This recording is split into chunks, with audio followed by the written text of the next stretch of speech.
Without scoring this wave, I don't think there would have been a film. I don't think the film would have been complete without being able to get this wave good. It really tied everything together as far as what we were trying to accomplish with this film. My name is Paladino. I'm a surf photographer, but I took on the role as one of the water cinematographers for Creatures of Habit.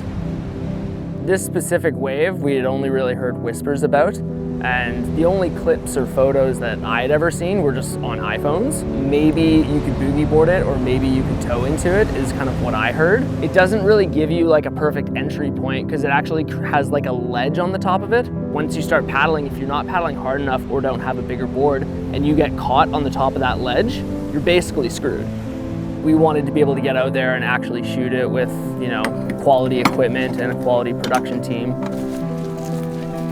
We weren't able to check the wave at all because it's such limited access and it's such a mission to get out there. Like right up here.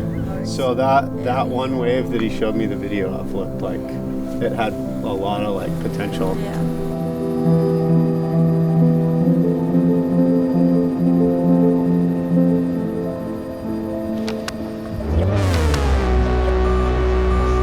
There's something about a wave, undocumented, around Vancouver Island that irks my bones, and I'm not trying to expose any spots, but we just want to show what's possible out here.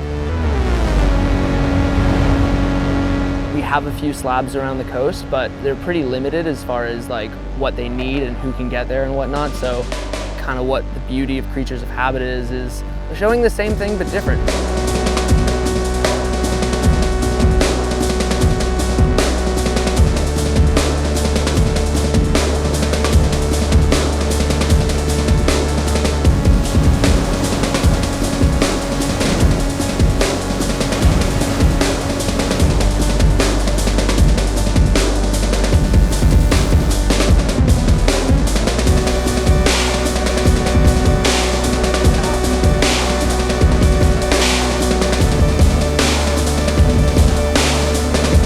At first glance, looking at this wave when we showed up, my mind was pretty blown. I'm fairly used to seeing, shooting, swimming heavy slabs along the coast, but this thing just seemed like a whole other beast.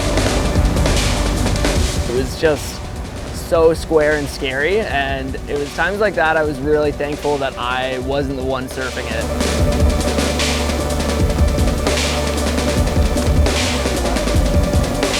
Pete was really fired up. He was a little nervous as far as like trying to set his line, but once he got out there and once he got a few, you could see the wheels turning in his head.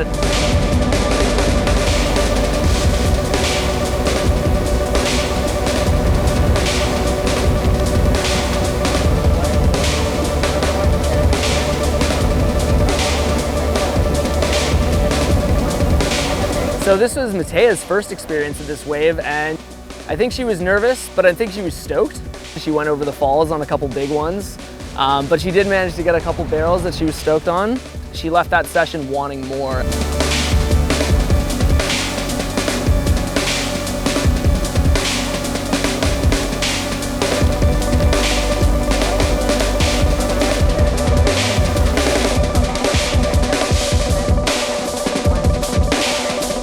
We were actually lucky enough to have Andy Jones be there as well, and it was cool to get a goofy footer's perspective on that wave. He broke 2 boards. He like tore something in his knee, so he ended up not surfing for like 6 months after that. I was screaming so loudly, my voice was hoarse. There's this one wave where Kyle was the other filmer, we were swimming and this wave kind of went under everyone, and it wasn't necessarily the biggest wave, but it was absolutely the thickest and widest. And we, barely even swung our cameras up in time. Me and Kyle were freaking out.